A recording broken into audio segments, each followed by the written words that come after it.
So this afternoon we have a really exciting panel to start with, looking at cross-sector collaboration, and I'm going to hand straight over to Gilla Burgess-Allen, who is the chair, no she's not, she's the Director of Public Health for Stockport Council. So thank you very much. Oh, thank you so much, Julie, and good afternoon, everyone. I do hope everyone managed to grab something to eat over lunch. So, yes, an amazing panel this afternoon, and I'll introduce them in a moment. But first, I'll just say a few words, a few reflections from myself. As public sector organisations, we do end up spending a lot of time supporting people when things have gone wrong, and when there is hardship and when there is misery. And what I love about creative health, and we felt some of this this morning, is the way that it can really lift us when we're down. It can create joy, it can calm and reset us, and it can be one of the building blocks that we all need to live a good life, and also to make a strong community and prevent things from going wrong in the first place, and to protect our well-being. Creative health can create health, and when we're not struggling, when we are struggling, when we're not well, it can also really support us in our recovery and to get back on our feet. I really feel that the arts are a very powerful tool in that, and it's one which in the health and care sector we don't make as much use of as we should. I think we're still a bit too wedded to the medical model and to that deficit model, and I believe that creative health can help us to unwed a little and embrace a more social and asset-based model of health and care. And that's why the Greater Manchester Creative Health Partnership is so exciting. I think that the opportunities are huge, and it's not just opportunities, there are challenges as well. And that is going to be the focus of this discussion that we're about to have. How, when we're working across sector boundaries and in partnership between the voluntary sector, the creative arts sector, and the health and care sector, can we really seize those opportunities and address those challenges. So I'm going to invite each member of the panel to respond to this question. What are the challenges and opportunities when we work across sectors to bring arts into health and care? And I'll first introduce Warren on my left, who is the Chief Officer for Strategy, Innovation and Population Health at NHS Greater Manchester Integrated Care, which is quite a mouthful. And Warren has originally a background in housing and has also had many roles in policy and strategy. He joined the NHS in 2006 and has been really closely involved in a lot of service transformation and in Greater Manchester's devolution journey, as well as actually creating our integrated care system that we have now. So Warren, I'll turn to you first to address that question. Brilliant, thanks Gilla. And now everybody understands that I'm an over-promoted council rent collector. So I think, even with that background, I think it made me sort of reflect on that process of a kind of deficit-based model, a model that was stuck in its kind of historic medical practices, and what it takes to kind of unfreeze that and disrupt some of that, introduce new thinking, actually introduce new evidence, and then change the conditions that we're all kind of operating in to make an alternative future a bit more realisable. And it kind of made me think that part of the start of that journey is a kind of a point of curiosity, and I was involved in writing the strategy on the back of health and social care devolution 8 or 9 years ago. And the cleverest thing I did in that was kind of ask a big question about how do you maximise the health of a population? Who can contribute, and how do we find each other? And actually what happened was that all kinds of organisations and individuals kind of ran towards us and said, we've got a kind of contribution to make. And I think that's that kind of the first step on sort of curiosity and invitation, and kind of letting alternative stories permeate so that you kind of understand it. I think there's definitely a movement in terms of an understanding of what contributes to good health and what contributes to good lives. That it feels like we've kind of broken a bit of a barrier, but we're miles away from kind of mainstream practice. So the kinds of things that we're having to do now is go beyond the concepts, and even going beyond some of the kind of the hearts and minds, and trying to fix the system a bit in terms of some maybe kind of codified agreements between the sectors that have a contribution to make and the sectors that actually control the market of provision and healthcare at the moment. And that feels like kind of hard work, but I'm hoping it acts like a ratchet, and you've only got to do it once and you forever kind of build on that then. So the kinds of things that we've done with things like the VCSE Accord and the Fair Funding Protocol, which it will be an agreement that's going to our board early in the new year, at least kind of gets you into a kind of public statement of commitment and routes for investment to sort of shape the market. The second thing, I think, is the kind of response, and Edna will say a bit more about this, the response of those kind of providers from the VCSE and actors across the sector, how they organise themselves in kind of making that approach easier for the statutory sector. So we were kind of deliberate in I suppose, jointly disrupting the conversations between the statutory sector and kind of social businesses across Greater Manchester through our formal support for the Alternative Provider Collaborative, deliberately to change the conversation and offer an alternative narrative and challenge current practice. I think in terms of where we might take this relationship, I think this feels less like normal public sector management than a kind of an entrepreneurialism that means that we've got to kind of recognise where do we think the signals are that we could be invited to rush into some new space. And I'm thinking in particular of things like the Mayor's fairly open-ended commitment to a model that he describes as kind of live well, which is neighbourhood, place-based, connected to communities, intended to draw together all of the conditions for good lives and really challenge public services on their contribution to those approaches. And I think in terms of arts, culture, the relationship between arts and culture and health creation, we've got to rush into that space and understand how do we kind of represent this model and this offer in that kind of context, if that's going to be the mainstream shift of the system. The last thing I'll say is, because we were asked about challenges as well, and there is a bit of a reality check in this, that the gravitational pull of the system on its traditional setting is not helpful for us here.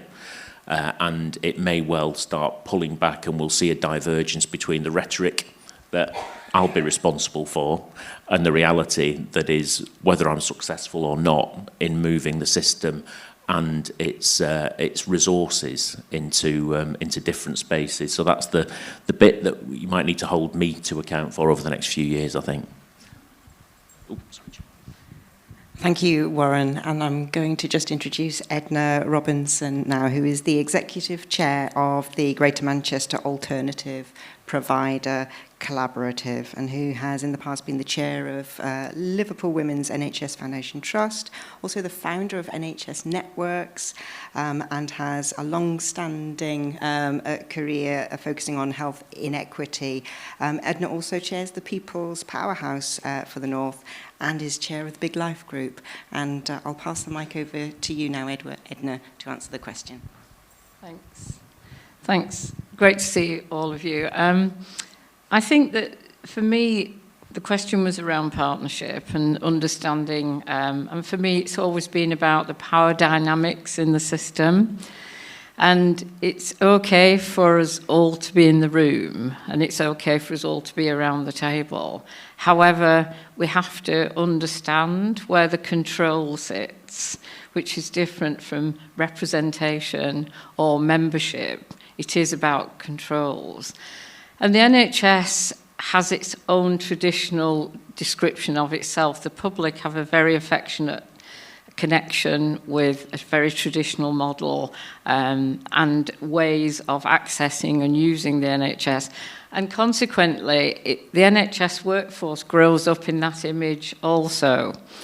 It's also a very heavily laden scientific community, and so its sense of ambiguity or creativity is often hard for its workforce to absorb.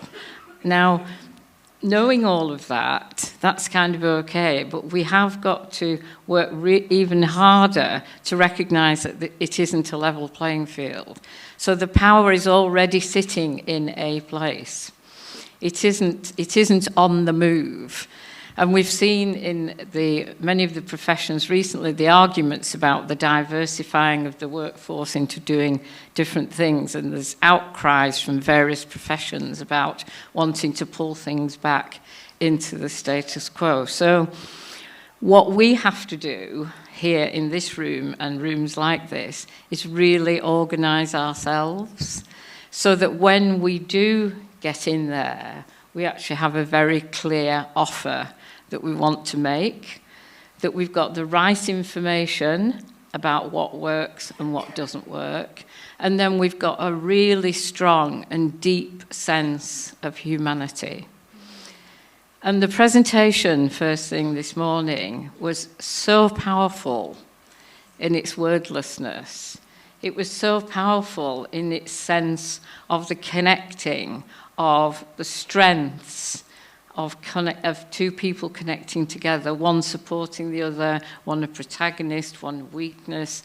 And those kinds of descriptions and influences are really, really, really important. However, we have to be clear when we use them and why we use them. So we were thrilled when the Integrated Care Board commissioned an alternative provider in Greater Manchester. And we're very proud of our social business credentials.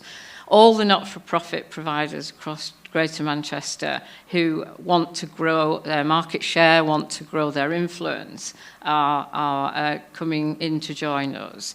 And as a result of that, we now have an organisation that can go in the room, that knows where the power sits, but also recognises that it's got a whole range of tools, techniques, workforces, and approaches that it can offer to disrupt.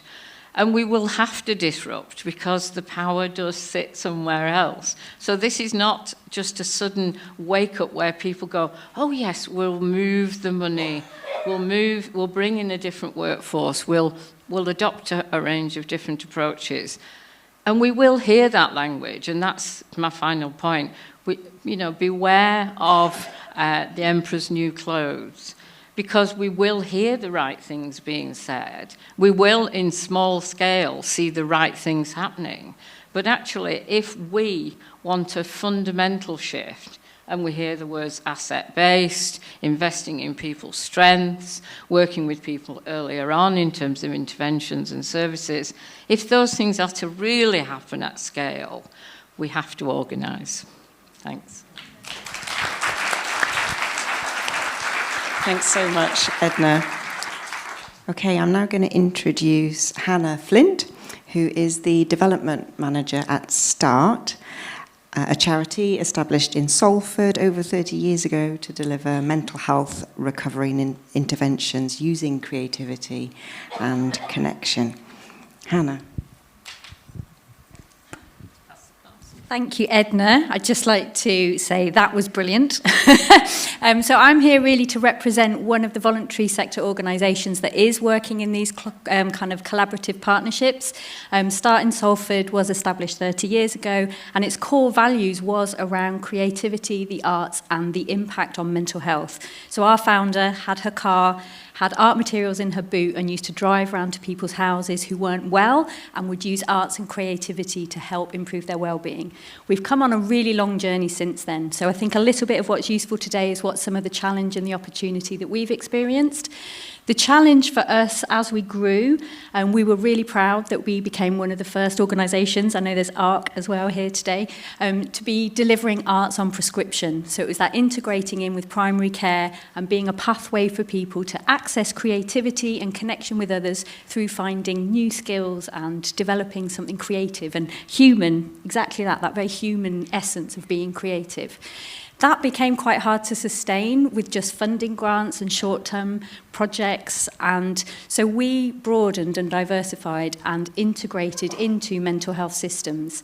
So Start in Salford now, we're really proud that we are an anchor organisation in Wellbeing Matters, which is Salford's Social Prescribing Plus programme. So we've got connectors in that system, integrating in with primary care.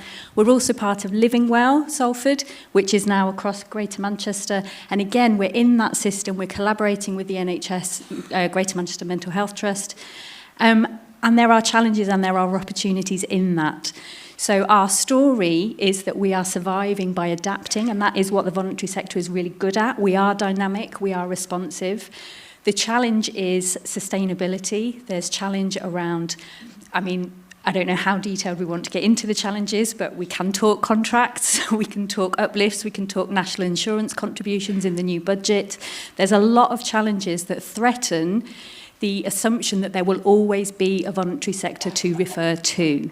And I think it's fantastic that there is a recognition that this is a really big asset in our communities. It's what people want. They want community-based interventions. They want places where they feel it's non-clinical and it's safe, whether that's a step before they then access the clinical support, whether it's a step down from receiving clinical support. It won't always necessarily just be there without that organisation, without that infrastructure. So our journey around collaboration is looking for our allies and our partners. So we're really lucky in Salford. We've got fantastic networks. There's the Creative Health Partnership, the Culture Place Partnership. As a voluntary organisation, we're part of Salford CVS, which is the infrastructure organisation, offering support to all sizes of VCSEs. Because I think it's probably fair to say Start are quite large on the scale of GM. We are quite well established, and it's hard for us to keep up with everything that is involved with keeping up with an NHS GM kind of system. A lot of effort and time, which we are proud to do and love, goes into making that successful. So for the smaller charities, that is a huge challenge as well. And I know in a previous role I've had working for Salford CVS, that was part of my role, is how are these smaller community groups accessing and keeping up with the demands of keeping up with a massively overstretched, very, very busy NHS. They can't just have 25 referrals with an answer by midday. That isn't realistic. What we bring is something unique and valuable and has to be recognised for its own kind of, that's something different to an NHS provision. There's strength in it, there's quality in it, there's good standards in it, but it's not the same as a clinical support offer, and it has to go alongside with. So it's great. I love today. I'm loving it. This is exactly what we want. This is perfect. It's bringing the people together. It's working around the solutions and not giving up. Thank you.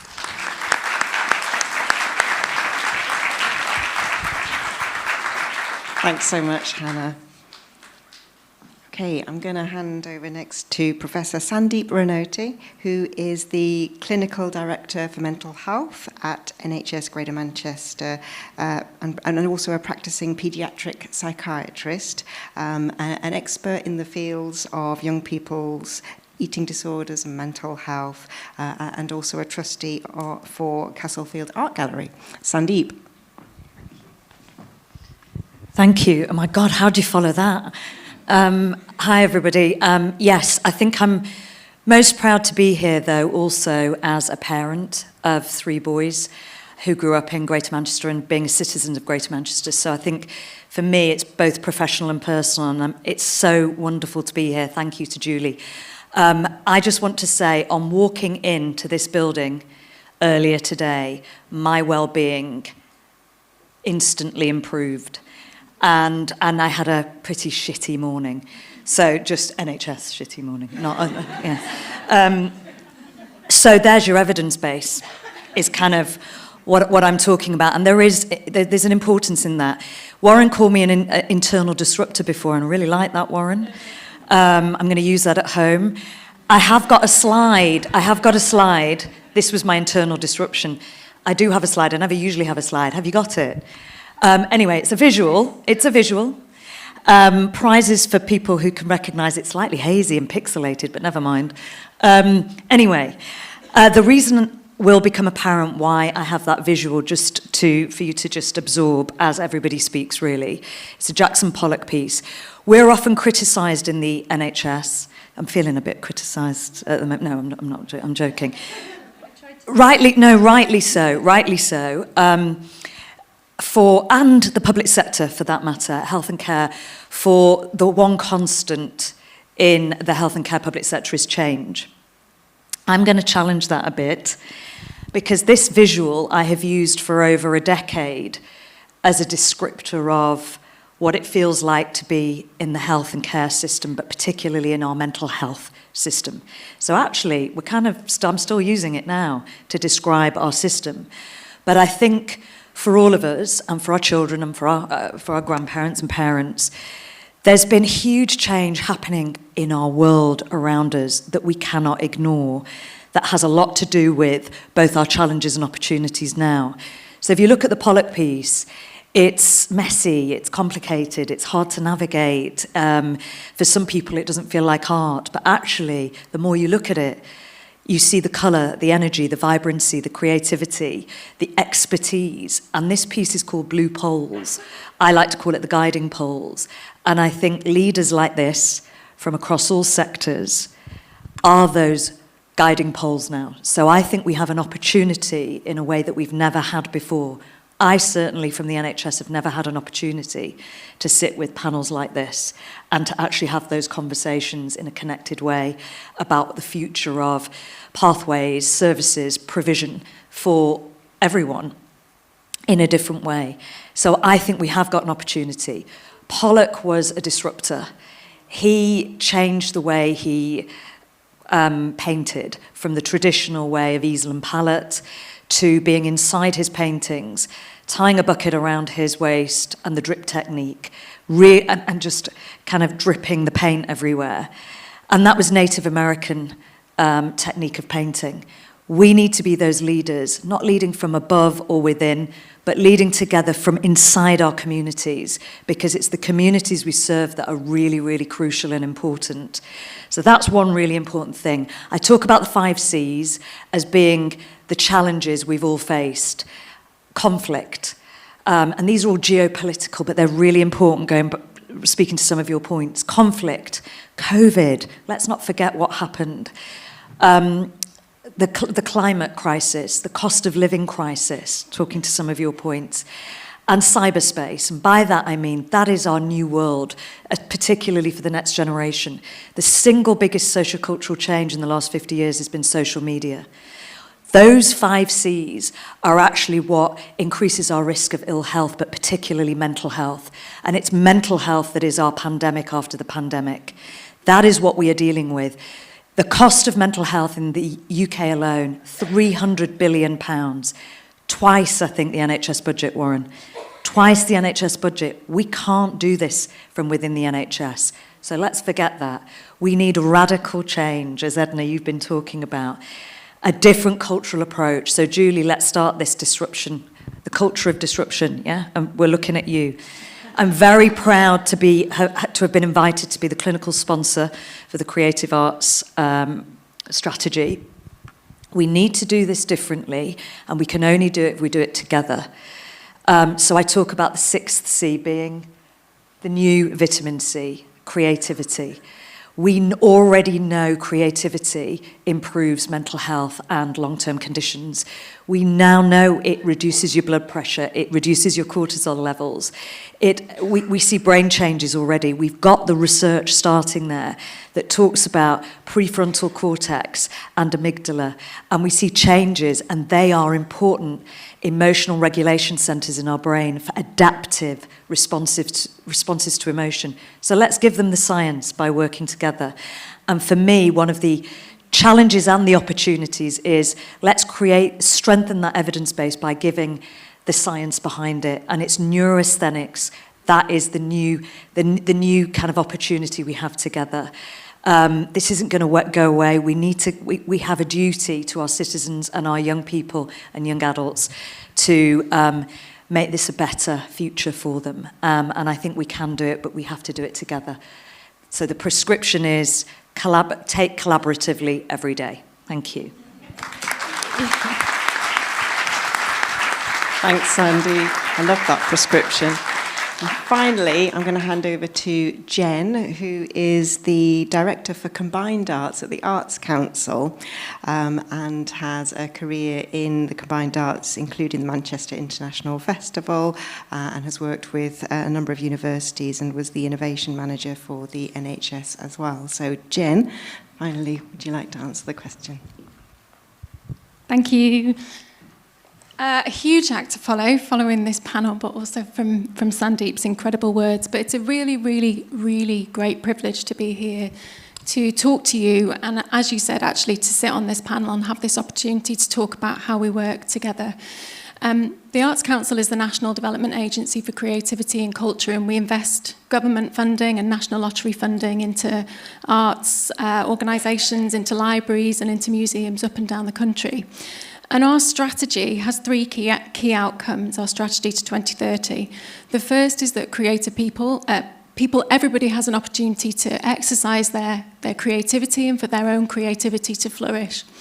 The second is that communities are resilient through access to creative activity, to really remarkable creative experiences on their doorstep.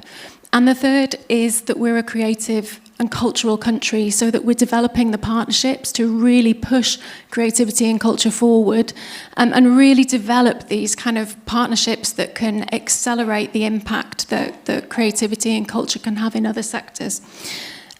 It's our belief that creative health has a role to play, no matter your age, no matter where you live, and that if people are healthy, then, no matter your age or where you live, when creativity and culture flourish, so do we all. In 2022, we published a creative health and wellbeing plan, and that had three key areas. Partnership, so really working strategically at the national level with the National Centre for Creative and Cultural Health, working with NHS England and working with organisations like the Creative Health and Wellbeing Alliance to really look at national frameworks for how creativity and culture can both prevent ill health and be involved in the treatment of it. The second is around place and how partnerships like this Greater Manchester Place Partnership for Creative Health can really help to shift the dial in developing new systems and approaches on a place that respond very specifically to challenges around place. The third is about practitioners, so really looking at how we're thinking about the creative practitioner workforce and creating the talent pathways and skills pathways to really enable a creative workforce that can take advantage of the opportunities that we hope will be there in the future. And it's backed up by our investment, so a third of our national portfolio delivers creative health activity. That's an investment of around 145 million per annum. And since 2017 to 2022, our investment via National Lottery project grants has quadrupled our investment into creative health, so it now sits at 20 million per annum. It's a really significant part of our investment because we really believe that creativity and culture can help make lives happier and healthier, and that that's something that's really worth public investment into. I think just in terms of some of the challenges, I think there are pockets of really fantastic practice across the country, but it is fragmented. And I think it would be supported by a really clear national framework by which we're really putting creative health at the core of preventing ill health and utilising it as a real tool to help make lives better. I think there's also inequality of access. It's quite hard for people who are living in poverty to access healthy lives and healthy opportunities, but also access to culture and great cultural experiences across the country is not equal either. So we've been working quite hard to try to address the distribution of our funding to ensure that everybody can have access to opportunities to engage in creative health practice wherever you live. I think, Sandeep, you alluded to it, co-creation is key, and the cultural sector has a wealth of expertise in co-creating, in working with creative consortia, in really making user-led design to really support the pathways that are going to be able, that will allow people to access, engage, and really create a difference. So how can we utilize that co-creation expertise better? And I think finally, just we would love to see creative health featured more clearly in skills and workforce development. And yes, that's about creative arts courses and creative health practitioner development. But it's also, I think, about how the value of creative health is integrated into medical training, and whether it's visible and whether there's an awareness of the opportunities that creative health can generate. So my last point, just thinking about devolution and the powers that will be coming through, I guess, how do we think about creative health through a number of different lenses? Through economic potential for using creative health to improve lives, through access via transport to creative health opportunities, through lenses that we might not naturally just think about. But I think it's really important that as we look at that, we're thinking about the opportunities for creative health in a holistic system, about how we can help our communities to become healthier and happier and, well, that's enough, isn't it? Healthier and happier.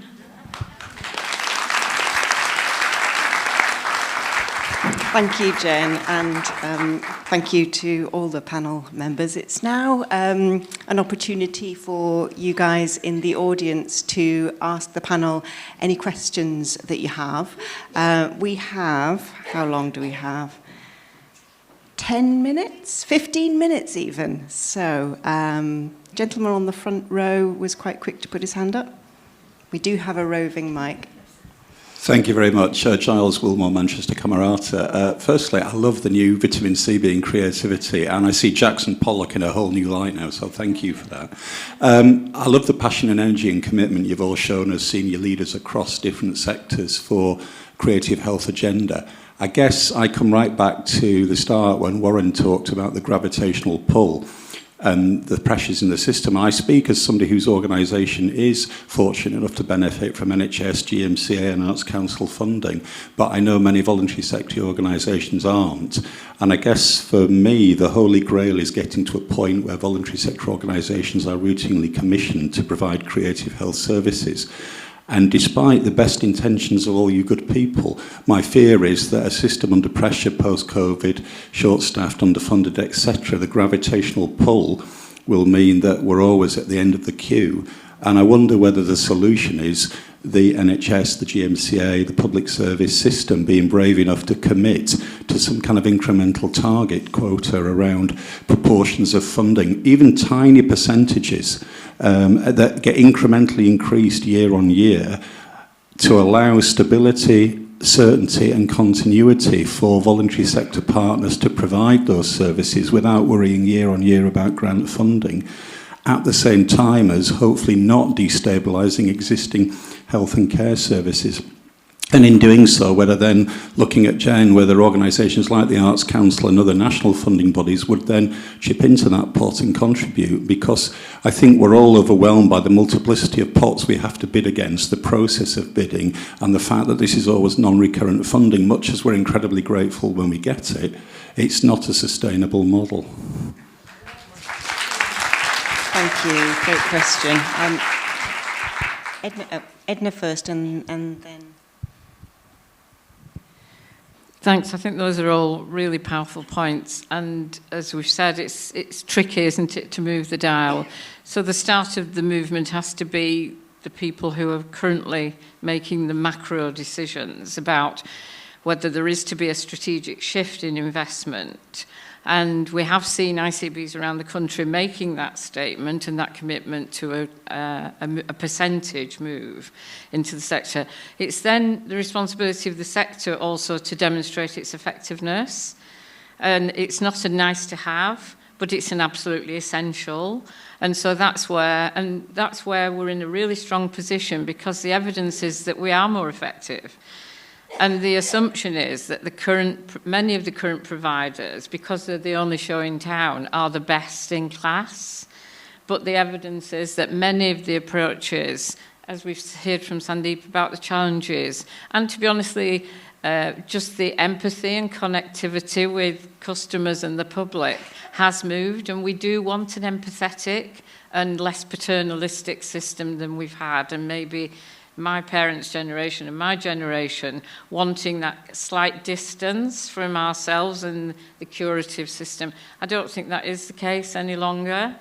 We also have the threat of the private sector as well, and that's the elephant in the room for us, that the profiteering that's going on within the system will become out of control in the next few years, while there are so many things going wrong and the private sector picking that up. We've seen that in acute mental health services, we see it in children's services, where this current system just doesn't have the answers. But then there are, cookie cutter answers that are very, very expensive somewhere else. So I think it really is up to us to use the evidence that we already have and to be bolder about making challenges about our colleagues who are currently providing. Thanks. Just to add a bit, because I think yours was quite a pragmatic challenge, actually, Giles, and there's a degree to which it'll kind of take us so far, but I think is a necessary first step. So there's definitely something about in the course of the next year, and recognising where we'll be. I'll be involved in planning a budget for NHS Greater Manchester that'll spend between £7.5 and £8 billion next year. An enormous amount of that will feel like it's pre-committed. So how do we kind of create the, what we might class as the kind of the left shift starting point in terms of the balance of the resources? And I think in the first instance, we do have to create that pocket that says, this is our investment in shifting the gravity of the system. But I think it'll be a small tactical step forward in a kind of transaction that plays a bit of a commitment but doesn't move the gravity. So I think it'll be necessary, for next year and possibly the year after, but I do think we've got to move the conversation into something that is a value-based payment model for the whole of the health system, because actually that's the only way that you'd start actually to address the power in the system, and you would make the achievement of the outcomes draw the money towards them, and I think then you create an alternative gravity.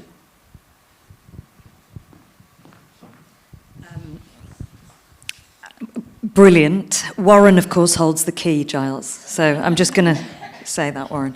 But on a more serious note, Edna, we were talking about this before. It is in our gift now. So we've got to do this as cross-sector system leaders in collaboration, not in competition, but in collaboration, to come together to make that case. So whether it's values-based payment or it's co-funded, but the commissioning has to be that it's embedded. It's not, you've got to keep bidding each year or every 18 months or 2 years. That's not going to work. We don't see that change. I want to see, I don't care whether it's got NHS badge, it should have our GM, Integrated Care Partnership badge on the top of the template. But when we make decisions together to transform pathways or to look at new and innovative services, that actually, where is the box that says, have you considered creative approaches?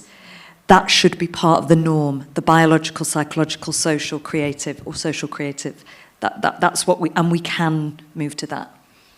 The left shift, yeah.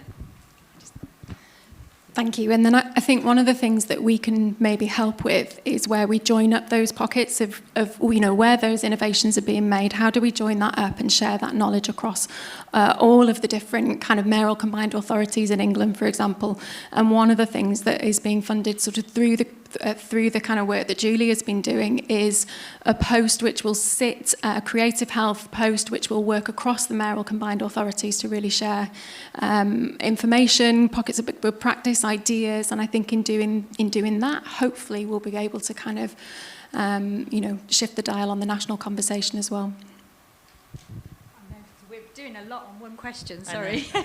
But I was thinking around the commissioning, as we are commissioned in these systems, I think it's really important if you're approaching it as in can we get commissioned to build into your request, from my experience, when people will come to a creative arts organisation, that for some people is the first time they feel safe.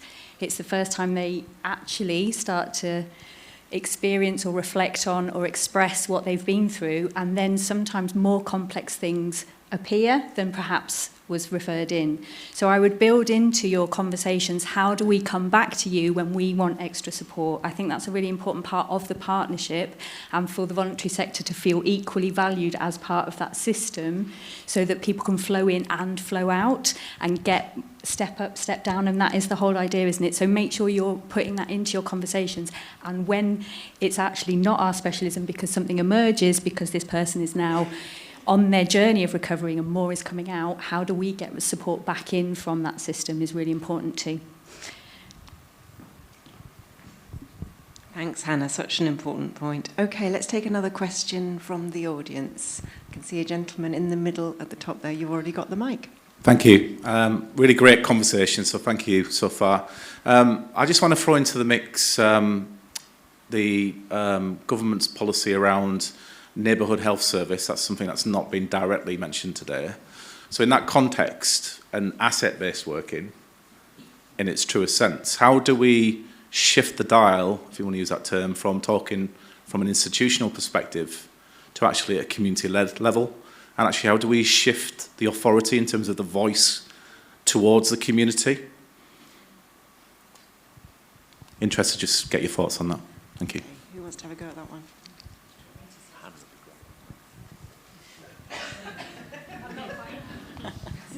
Do you want to go first, Jen? So I guess just speaking from the perspective of the cultural sector, one of the programs that's been really successful over the last I don't know how long they've been running, actually 10 to 15 to 20 years, is the Creative People and Places programs, which is consortia that really are driven by groups, driven by communities, community-led decision-making and action research around the provision of cultural activity in an area. So a Creative People and Places programme will bring together local services, local cultural organisations, individual members of the public, and talk about what the individual needs are for that place, and then commission creative activity in response to that. They have incredibly strong relationships with communities and with their residents, and I think offer really, really good models for exactly that kind of action research-led work. So that maybe provides an interesting model to kind of start from, or to be part of a kind of bigger conversation. Personally, I think we should have a creative arts and health centre here for the north of England, based in GM, Warren. I know you've got some money behind that sofa. Yeah? Then we start to actually, all the things, Jennifer, that you've just said, it's that research into practice, it's that ability then to commission in the way that we want to commission creative arts at a neighbourhood level. It's getting into the community. What do the communities need? We can do this. I think we've got this is where I think the challenge becomes an opportunity for us, because we're an integrated care partnership, but we had devolution first. So actually don't forget the strengths that we can harness from devolution. It's not forgotten. Let's take those things forward. I know from working in devolution, Warren, that as clinicians, I will say in the NHS, we never had that opportunity before to sit around the table and actually connect with all sectors, particularly our voluntary community, social enterprise sector. We were not allowed. When I first came into the NHS, I was specifically told you are not allowed to go and speak to a commissioner or to anyone else from another sector. Obviously, that went out the window very, very quickly, but I think we're in a very different place. And we have that opportunity to have grown-up, transparent conversations that are about collaboration, genuine collaboration, because we know what our populations need and our communities need, and we're part of those communities. Whoever we are, whatever professional or politician or professor or whoever you are, we are all people. And we are all, this will resonate and at some point in our lives. So a very seminal Lancet paper, this is also, if you build as a research centre, we can get Lancet peer-reviewed papers, and then you'll get all the commissioning in the world that you need, all the money in the world. But a Lancet paper last year, go and read it. It really is powerful. And by the age of 70, global populations, this is 29 countries, no longer the UK, Europe and US, 29 countries across the world, 1 in 2 of us will have suffered a mental illness by the age of 70. 1 in 2, that's more than cardiovascular, that's more than cancer.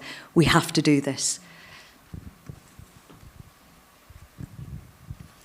So I think we were slightly, maybe we were a bit subtle, but I think both Hannah and I did mention a neighbourhood-led NHS. I didn't give it that title because that's the title from Lord Darcy's view, but this is something that I think is foundational for Greater Manchester. I think it's something where the commitment is real and growing. And I'm kind of reflecting 10 years ago, I went into a mixed room of different public service bodies in Greater Manchester saying, in the health sector, we're thinking of organising ourselves according to neighbourhoods of 30 to 50,000, and everybody said, we're not doing that.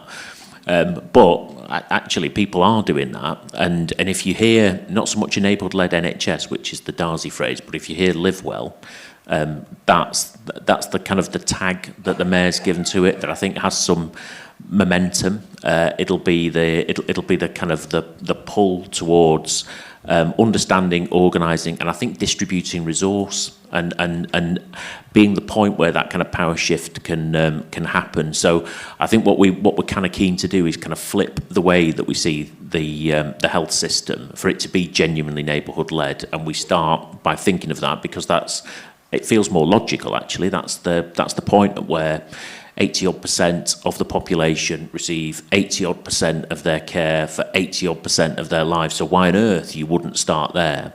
So I think there's something, as a phrase I've used in the past, where the NHS, whenever it refers to itself, has got the kind of wrong sense of the sun in its solar system, because it typically starts with hospitals. And actually, that is not the place where 80% of people receive 80% of the care for 80% of their life. It's not there. It's in the neighbourhood.